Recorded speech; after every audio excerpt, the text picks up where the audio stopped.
Hello guys, welcome back. एक बार फिर से आप सभी का स्वागत है चैनल में।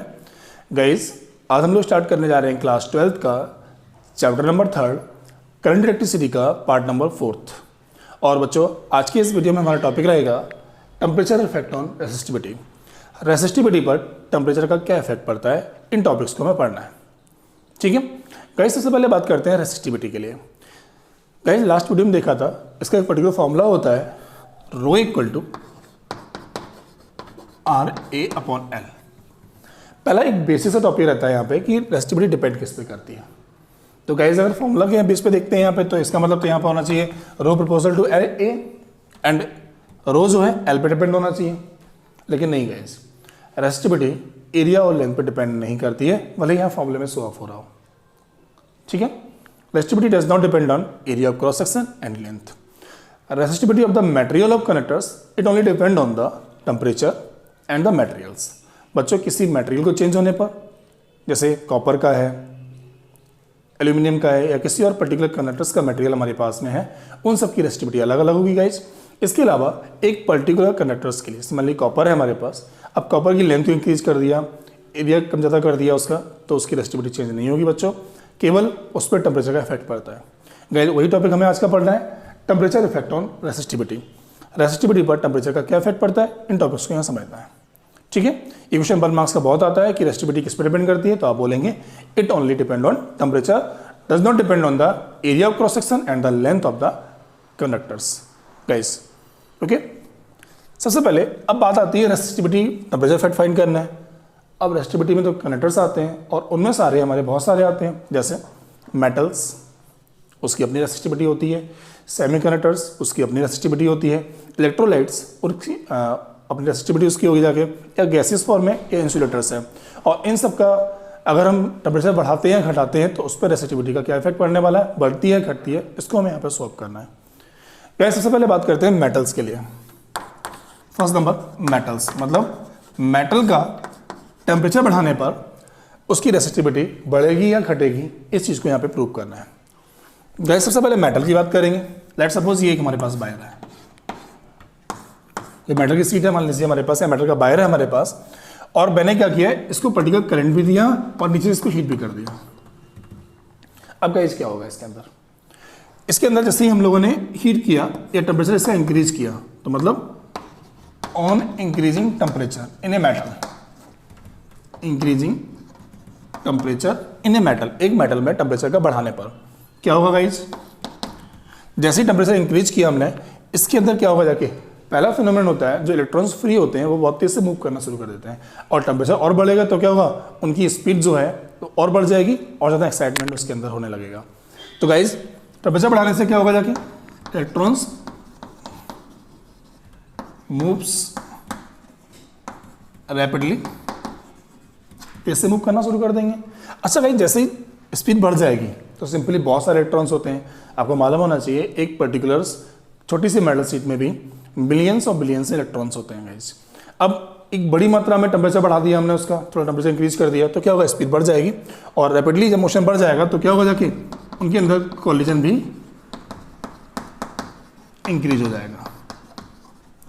अब गाइस, किसी के अंदर कोलिजन इंक्रीज हो गया, बहुत तेज चलेंगे, टक्कर ज़्यादा होगी उनके आपस में। अब अगर कोलिजन इंक्रीज हो जाएगा तो गाइस, तो क्या होगा जाके, उसके अंदर रेजिस्टेंस कैसा हो जाएगा, बढ़ जाएगा, क्योंकि भाई एक बहुत सारे पर्टिकुलर कंडक्टर्स हैं और बहुत तेज कोलिजन हो रही, तो इलेक्ट्रॉन्स कम मूव कर पाएंगे, करंट हमारा कम बनेगा, तो मीन्स क्या हुआ, रेजिस्टेंस इंक्रीज हो गया, रेजिस्टेंस इंक्रीज। और गाइस, हम यहाँ देख रहे हैं अभी कि रो इक्वल टू RA/L होता है। रो जो है A और L पर डिपेंड नहीं करता, but depend on R। R बढ़ेगा तो रेसिस्टिविटी भी बढ़ जाएगी, R घटेगा तो ये भी घट जाएगी। ठीक है बच्चों, तो बात हमने की थी पहले मेटल के लिए। मेटल में क्या किया, टेम्परेचर इंक्रीज किया, और इंक्रीज करने से क्या चेंज आया उसके अंदर, इलेक्ट्रॉन्स मूव्स रैपिडली, मोशन उनका बढ़ गया, और बढ़ेगा तो क्या होगा, कोलिजन बढ़ जाएंगी, और कोलिजन इंक्रीज होंगी तो क्या होगा, रेजिस्टेंस इंक्रीज हो जाएगा, और इसके होने से क्या होगा guys, resistivity also increase, resistivity also increase. मतलब किसी एक पर्टिकुलर मेटल में अगर हम टेम्परेचर बढ़ाते हैं तो रेसिस्टिविटी भी हमारी क्या होती है, बढ़ जाती है। Confirm guys. अब आता है सेकेंड नंबर यहाँ पे, मेटल के बाद हमने मान लिया let suppose we having taking the semiconductors. Guys सबसे पहले बात आती है सेमीकंडक्टर्स होते क्या है। जैसे एग्जांपल देता हूं मैं, सिलिकॉन है, आर्सेनिक है, ये सारे गाइस क्या होते हैं, बोरॉन है, ये सारे क्या होते हैं, सेमीकंडक्टर्स होते हैं गाइस। अब उनकी एक प्रॉपर्टी होती है कि पहले नॉर्मल एनर्जी पे एक करंट को अलाउड नहीं करते हैं। मींस फर्स्ट केस में इंसुलेटर होते हैं, लेकिन अगर ज़्यादा एनर्जी प्रोवाइड करेंगे तो इनके अंदर इलेक्ट्रॉन्स मूव कर जाते हैं और करंट आना शुरू होते हैं। मींस ये पहले बच्चों क्या है, इंसुलेटर है, और अगर मोर एनर्जी मिल जाएगी इनको तो ये क्या बन जाएंगे, ये करंट को अलाउड कर देंगे और ये क्या हो जाएंगे, कंडक्टर्स हो जाएंगे। ठीक है, पहले बच्चों ये इंसुलेटर्स हैं, छोटी सी एनर्जी में करंट अलाउड नहीं करते हैं, लेकिन बड़ी मात्रा में एनर्जी मिलने पर ये करंट को अलाउड कर देते हैं। इसका मतलब इट बिकम्स ए कंडक्टर्स। बच्चों जब ये करंट अलाउड नहीं कर रहे छोटी एनर्जी में तो ये क्या है, इनका रेजिस्टेंस बहुत हायर है, इसका मतलब does not allow the current. तो पहले केस में करंट नहीं अलाउ किया इंसुलेटर से, रेजिस्टेंस बहुत हायर था, कुछ समय एनर्जी मिलने पर क्या हुआ, रेजिस्टेंस कम होना शुरू हुआ और उन्होंने करंट को अलाउड कर दिया, इलेक्ट्रॉन्स मूव करना शुरू कर जाते हैं इसके अंदर। अब बच्चों हमें क्या करना था, हमें तो टेम्परेचर इफेक्ट दिखाना था यहाँ पे, तो हमने क्या किया, इसको करंट भी प्रोवाइड किया प्लस हमने क्या कर दिया, टेम्परेचर इंक्रीज कर दिया इसका। तो सिंपल बच्चों, जिस एनर्जी की इनको रिक्वायरमेंट होगी करंट को फ्लो करने के लिए वो जल्दी मिल जाएगी इनको। क्यों, टेम्परेचर हमने इंक्रीज भी कर दिया, करंट भी दे रहे हैं, तो एनर्जी जल्दी कैसे मिल जाएगी इनको, जल्दी मिलेगी तो क्या होगा, जाके रेजिस्टेंस जल्दी कम हो जाएगा इनका। भाई सिंपल, पहले इंसुलेटर थे, रेजिस्टेंस बहुत हायर था, हमने लगातार करंट दिया, मान लीजिए 0 वोल्ट था, 0 2 वोल्टेज दिए, कोई करंट नहीं आया, आई भी 0 था हमारे पास, 4 वोल्टेज दिए फिर भी करंट जो नहीं आया। जैसे हमने 5 वोल्ट किए, 5 वोल्ट करने पर थोड़ा सा करंट उन्होंने अलाउड किया। अब बच्चों हमने करंट के साथ साथ इस बार हमने क्या किया, उसका टेम्परेचर भी बढ़ा दिया, हीट भी कर दिया नीचे इसको। जैसे हमने इसको नीचे से हीट किया, हीट करने से क्या होगा, अब हम देख रहे हैं वहाँ पे 4 वोल्ट में 5 की जगह 4 की जगह 3 पे ही क्या हुआ, करंट आ गया। इसका मतलब क्या हुआ, रेजिस्टेंस हमारा कम हो गया जल्दी से। तो टेम्परेचर के बढ़ाने से क्या होता है guys, resistance decrease, current allowed, current का आना रेजिस्टेंस का कम होना होता है, रेजिस्टेंस इंक्रीज। और बच्चों ये मैंने पहले बताया, जो चेंज रेजिस्टेंस में आता है वही चेंज हमारा क्या आता है, रेजिस्टिविटी में आता है। इसका मतलब रेजिस्टिविटी कैसे हो जाएगी बच्चों इसके अंदर, डिक्रीज। रेजिस्टिविटी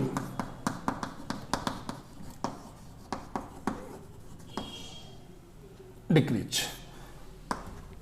ठीक है, दो पॉइंट्स कंफर्म हुए। मेटल में टेम्परेचर का इफेक्ट क्या होगा, रेजिस्टिविटी इंक्रीज करेगी, और जो सेमीकंडक्टर्स होते हैं उसमें रेजिस्टिविटी क्या करेगी, डिक्रीज करेगी बच्चों। कंफर्म। अब आता है थर्ड पॉइंट्स एलॉय के लिए। एलॉयज, सबसे पहले बात करते हैं बच्चों एलॉय होते क्या हैं। तो alloy is the combination of 2 और मोर मेटल्स और नॉन मेटल्स। मेटल और नॉन मेटल से मिलकर बनने वाले जो होते हैं एलॉय होते हैं। जैसे निक्रोम का वायर हमारे पास है, ठीक है, फिलामेंट्स बहुत सारे बनाए जाते हैं, एलिमेंट्स बनाए जाते हैं बहुत सारे, ठीक है, ये सारे क्या है, एलॉय होते हैं। और एलॉय का रेजिस्टेंस पहले से हायर होता है, इसीलिए हीट करते हैं ये, ठीक है। तो इनके पास हायर रेजिस्टेंस पहले से है। अब हमने क्या, थोड़ा बहुत टेम्परेचर इंक्रीज कर दिया, इनका रेजिस्टेंस बहुत हायर होता है। अब थोड़ा बहुत टेम्परेचर इफेक्ट करने से इनका टेम्परेचर बढ़ेगा, बिल्कुल सही बात है, ही इफेक्ट करेगा, लेकिन उतना इफेक्ट नहीं होता जितनी नेग्लिजिबल वैल्यू। मींस एक एलॉय जिसका रेजिस्टेंस पहले से बहुत हायर होता है, थोड़ा सा हमने इसको हीट किया, हीट करने से थोड़ा बहुत चेंजेस में आता है, वो इफेक्टिव नहीं होता है। मींस हम लोग कह सकते हैं कि रेजिस्टेंस हमारा नेग्लिजिबल वैल्यू में चेंज होता है, ठीक है। तो इसका मतलब जब रेजिस्टेंस चेंज नहीं होगा हमारा, तो रेजिस्टिविटी में क्या होता है, नो चेंज। तो यहाँ पे लिख सकते हैं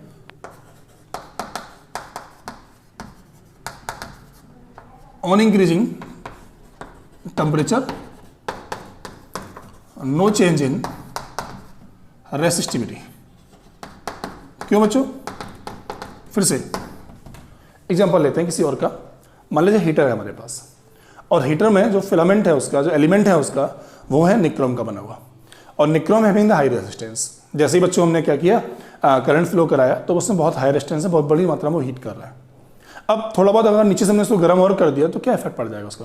ऑलरेडी टेम्परेचर वो 3000 4000 पे चल रहा है, और थोड़ा सा 1-2 डिग्री बढ़ जाएगा तो क्या कोई भी चेंज नहीं, ऐसा नहीं चेंज होता नहीं है, चेंज होता है, बट वो निग्लिजिबल वैल्यू में आता है। दैट्स वाई रेजिस्टेंस ना के बराबर चेंज हुआ, और जब वो चेंज नहीं हुआ तो क्या हुआ, हम कह सकते हैं कि निग्लिजिबल वैल्यू में भी क्या होता है, रेजिस्टिविटी भी चेंज होती है। इसका मतलब गाइस एलॉय पे टेम्परेचर बढ़ाने का ज़्यादा इफेक्ट नहीं पड़ता है, ठीक है। अब फोर्थ नंबर बच्चों आता है एलॉय के बाद में, सबसे पहले मेटल, सेमीकंडक्टर्स, एलॉय। अब आता है बच्चों गैस। गैस से पहले इलेक्ट्रोलाइट्स।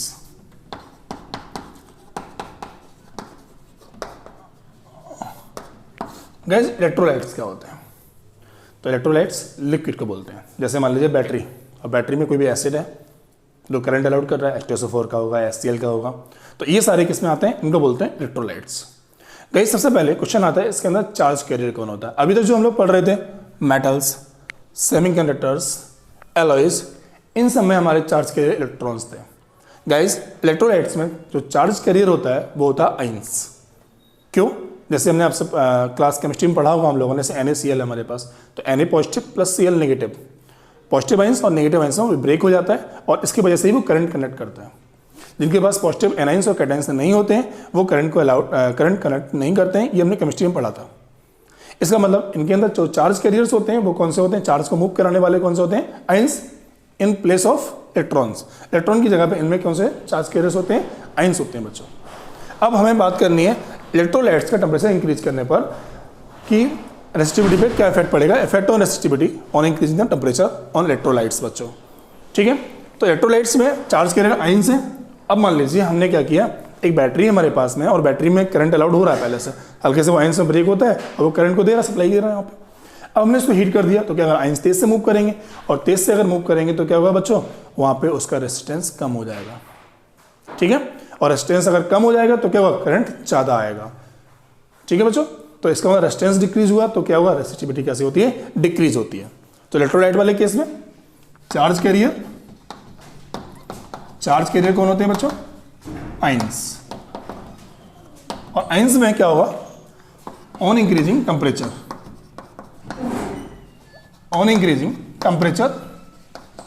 टेम्परेचर को इंक्रीज करने से क्या होगा? टेम्परेचर इंक्रीज करने से इसका रेसिस्टेंस जो होता है वो कम हो जाता है, रेसिस्टेंस डिक्रीज। और बच्चों मैंने पहले बताया जो कम रेसिस्टेंस में होगा वही रेसिस्टिविटी में होगा, रेसिस्टिविटी ऑल्सो डिक्रीज। रेसिस्टिविटी हमारी क्या हो जाएगी बच्चों? डिक्रीज हो जाएगी। कंफर्म? यहाँ से मैंने तो साइड में नोट किया हल्का सा, देख लीजिएगा इसको। Resistivity also decrease. ओके बच्चों, ये 4 टॉपिक हमारे हुए जिसमें टेम्परेचर इफेक्ट ऑन रेसिस्टिविटी देखा हम लोगों ने। अब बस एक छोटा सा टॉपिक और है हमारे पास, 5th नंबर में बात करते हैं हम लोग गैस के लिए या एयर के लिए। अच्छा बच्चों, एयर क्या है? एयर तो इंसुलेटर होता है, हवा में करंट तो नहीं आता है। अच्छा बच्चों, अब हमने हवा में गर्म टेम्परेचर बढ़ा दिया तो क्या होगा? इलेक्ट्रॉन्स बहुत तेज मूव करने लगे। इसका मतलब ये थोड़ी नहीं है कि उसका इंसुलेशन ब्रेक हो जाएगा, तो बहुत ज़्यादा इफेक्ट नहीं पड़ता है इसके ऊपर। इसके अलावा नेक्स्ट आता है 6 नंबर पे हमारा कौन सा? खुद से इंसुलेटर, लाइक एज प्लास्टिक है हमारे पास, लकड़ी है हमारे पास। अब हमने क्या किया, इसमें हमने करंट इंक्रीज किया, उसको हीट करना शुरू किया। तो हीट करने से क्या होगा? इलेक्ट्रॉन्स तो मूव नहीं करते हैं। क्यों? इलेक्ट्रॉन्स मूव करने से पहले, जैसे मान लीजिए एक प्लास्टिक बोर्ड है हमारे पास और उसको करंट प्रोवाइड, ऐसा नहीं करंट फ्लो नहीं होता है, प्लास्टिक में भी करंट फ्लो हो सकता है अगर एक बड़ी मात्रा में एनर्जी उसको प्रोवाइड की जाए। लाइक एज 3 मेगावोल्ट से अबव अगर एनर्जी प्रोवाइड करते हैं तो क्या होगा? प्लास्टिक में भी करंट आ सकता है। लेकिन प्रॉब्लम ये आती है कि करंट आने से पहले, इलेक्ट्रॉन्स के मूव करने से पहले उसका जो बर्निंग पॉइंट होता है वो आ जाता है, जिसकी वजह से इनिशियल पॉइंट ऑफ टेम्परेचर जो होता है वो उसकी वजह से ये बर्न कर जाता है, जल जाती है इसलिए बॉडी। ठीक है बच्चों, तो इसका मतलब अगर हम टेम्परेचर इंक्रीज करेंगे तो क्या होगा? रेजिस्टेंस तो कम हो सकता है, लेकिन कंडीशन है हमारे पास वहाँ पे उसका इनिशियल पॉइंट आ जाएगा और वो बच्चों बर्न कर जाएगी, जल जाएगी बॉडी। ठीक है, तो इसका मतलब अगर हम लोग टेम्परेचर इफेक्ट की बात करते हैं तो रेजिस्टेंस तो कम हो सकता है, बट एक कंडीशन है तो रेसिस्टिविटी डिक्रीज होती है। तो इसका मतलब यहाँ दोनों केस में कह सकते हैं रेसिस्टिविटी डिक्रीज, लेकिन ये एप्लीकेबल नहीं होता है। क्यों? इसका बर्निंग टेम्परेचर आ जाता है, रेसिस्टिविटी डिक्रीज। तो एक बार फिर से गाइज, हमने 5 टॉपिक पढ़े हुए हैं, टेम्परेचर इफेक्ट ऑन रेसिस्टिविटी की बात की थी। इसमें पहला टॉपिक हमने पढ़ा था मेटल्स के लिए, तो मेटल्स में क्या होगा? जाके इंक्रीज करेगी। सेमीकंडक्टर्स में इसमें क्या होता है? डिक्रीज करती है। रेसिस्टेंस, कुछ गलत लिखा हुआ है शायद यहाँ पर, टेम्परेचर इंक्रीज, रेसिस्टेंस डिक्रीज, तो रेसिस्टिविटी भी डिक्रीज करती है। एलॉय में चेंज नहीं होता है, इलेक्ट्रोलाइट्स में डिक्रीज करता है, और इनमें भी कहीं ना कहीं केस में अगर थ्योरेटिकल बात करेंगे तो इसमें भी डिक्रीज होगा जाके। ठीक है, बट ये एप्लीकेबल नहीं है। डन?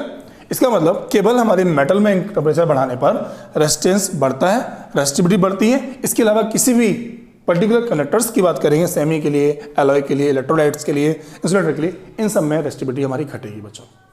ठीक है, तो ये टॉपिक आज का था हमारा कौन सा? Temperature effect on resistivity. अब बच्चों इसके बेस पे ही हमें क्या करना है? अगले टॉपिक्स में रेसिस्टेंस के लिए फॉर्मूले को डेवलप करना है। ठीक है, थैंक यू गाइस।